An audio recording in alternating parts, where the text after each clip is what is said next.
एहिमे बदलाव हेतै। एहिसँ फेर 5 सालके बाद तऽ फेर अपने सब अपने इंटरव्यू ले लेबै, हम प्रत्याशी होइ या केओ गोटा। जँ हमरा बारेमे ई शिकायत हैत तऽ हमरा खोजब जे अहाँ तऽ ई बात बजने रहिए आ ई बात हम देख रहल छी। हमर प्रयास हेतै। सरकार कोनो हम अपना बाबूके घरसँ लऽ कऽ नहि दऽ देबै, सरकार देतै हम ओ काज करेबै।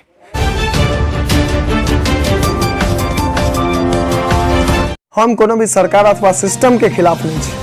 हम सिर्फ और सिर्फ वही राजनेता या वही व्यक्ति के खिलाफ छी जे झूठ के अफवाह फैला कर सच्चाई के दबाव चाहे छे और वही सच्चाई के दबा के अपन राजनीति से करऽ चाहे छे। हम सिर्फ से और सिर्फ हुनकर खिलाफ छी। परिचय दियो। हमर नाम भेल आनंद कुमार झा, वार्ड संख्या 8 के वार्ड पार्षद के पद प्रत्याशी थिकौं। देखो अहाँ के वार्ड में 3 गो प्रत्याशी छै। जी जी जी। जनता अहीं पर केना विश्वास जत? जनता के हमर जे क्रियाकलाप एहिसँ पूर्व मुखिया में हम रहि चुकल छी, जाहिमे जनता के हमरा द्वारा एक पाई के कोनो तरह के गिरभांत नहीं रहलनि। हम 5 साल के लेल चुनाव लड़ल रही। 3.5 वर्ष में हमर कार्यकाल समाप्त भऽ गेल, नगर परिषद के गठन भऽ गेलै। ओहिके बाद से नगर परिषद के चुनाव भेलै। हम चुनाव में 2टा चुनाव में हम हारि चुकल छी। आ 10 वर्ष के अंतराल में जे समाज में काज भेलै से जनता अपने सभक कहबे करता। हम इससे ज़्यादा विशेष की कहब। कोनो माननीय वार्ड पार्षद के द्वारा जै तरहक परिस्थिति एहि वार्ड के भेल छै, जे गली नाला नाली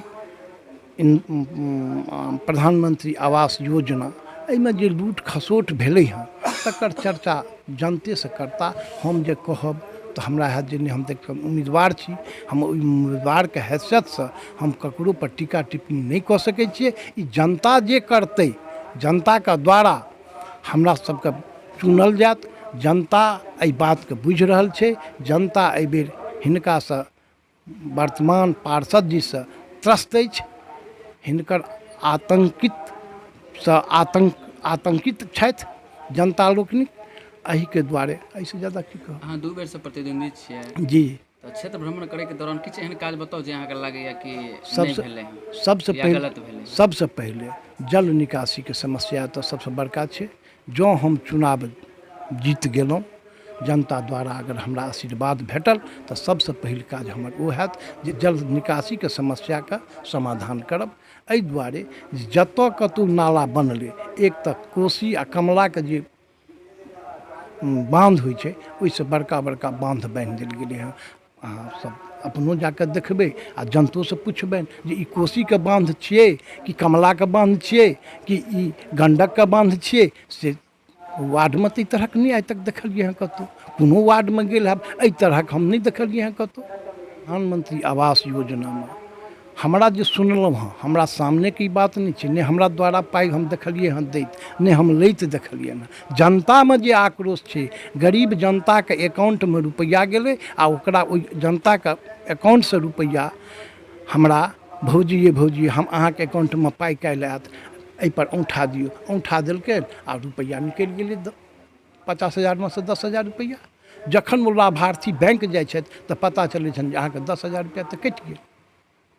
एहि क्रम में 2500 30 40 जतऽ जकरा जते मोन भेलै जनता कहै छनि, हम नहीं कहि रहल छियनि। जनता के द्वारा जे अपेक्षित भेल छै से जनता कहि रहल छनि जे एते रुपैआ हमरा से लऽ लेल गेल। अहाँ विपक्ष होइके नाते ऐसा मुद्दा पर कहियो आवाज उठेलियै? विपक्ष में जहन जनता मान के चलू ओ छलखिन हँ पावर में, तऽ पावर में जहन छलखिन हँ तऽ जनता के आइ हम उठेबै आवाज। आ जनता सपोर्ट करै लए नहीं तैयार छै। जनता बजै छै लेकिन डर तो छै ओकरा। ओ गरीब गुरबा छै। आब प्रधानमंत्री आवास केकरा भेटै छै? गरीब के। गरीब के एते आवाज छै जो बजतै? समाज में बजै छै लेकिन कहबै चलू अनुमंडल में बजबै, पदाधिकारी लग बजबै, ओ तऽ कहत जे हमरा छोड़ि दियौ। यह बात भऽ रहल छै। मानिलिअ अगर जनता एहि बेर जनादेश दै छै जी तऽ सबसे पहिले 3 गो काम की करबै? सबसे पहिलका जे गरीब हितैषी जते कोनो योजना छै ताहिमे 1 नया पाइ गरीब जनता के नहीं लागऽ देबै। जते मान के चलू हमरा ओतऽ विकासक योजना चलतै ताहिमे एक्चुअली जे रुपैआ छै ताहि रुपैआ के सदुपयोग हेतै। तेसर जल निकासी के समस्या हमरा ओतऽ ज़्यादा यऽ। हमरा वार्ड में खास कर जल निकासी के समस्या पर हम ध्यान दें। युवा वर्ग के लिए लाइब्रेरी, खेल के व्यवस्था हमरा द्वारा हेतै, एक पर हम ज़्यादा फोकस देबै। देखियो, चुनाव में जतेक भी उम्मीदवार ठाढ़ होइ छथिन ओ सब गोटा इएह शब्द कहै छथिन जे ई काज जे छै से मानि लिअ सड़क जे छै से सड़क बना देब, नाली जे बाकी छै नाली के काज करवा देब, जनता के एक पाइ घूस नहीं लागल। लेकिन चुनाव जीतला के बाद ओहिमे बदलाव भऽ जाइ छै।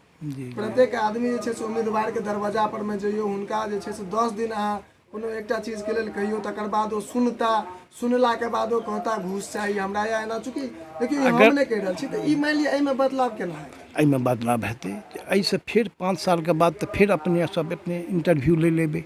हम प्रत्याशी होइ कि या केओ गोटा जँ हमरा बारेमे शिकायत हैत तऽ हमरा खोजब जे अहाँ तऽ ई बात बजने रहिए आ ई बात हम देख रहल छी। हमर प्रयास हेतै, सरकार कोनो हम अपना बाबूके घरसँ लऽ कऽ नहि दऽ देबै, सरकार देतै हम ओ काज करेबै। सरकार आवंटन नहीं करते तो हम कतऽ करबै? सरकार जते रुपया देते ओकरा 100% शहर जमीन पर हम उतारि देबै। अगर नहीं उतारबै तऽ अहाँ सबके तऽ फेर 5 साल के बाद ई मौका भेटत, हमरा अहाँ जे कहबै से मानि लेबै। अंत में जनता के की संदेश दिया चाहब? जनता के संदेश देबै जे घूस दलाली से मुक्ति पाबै के लेल से एहि बेर परिवर्तन करू, हमरा वोट दिया। हमर आग्रह निवेदन यह हैत, हमर छाप कलम दबा छाप छी, 1 नंबर EVM 1 नंबर पर अछि, ओहि पर बटन दबा कऽ हमरा भारी से भारी मत से विजय करी, यह हमर संदेश है।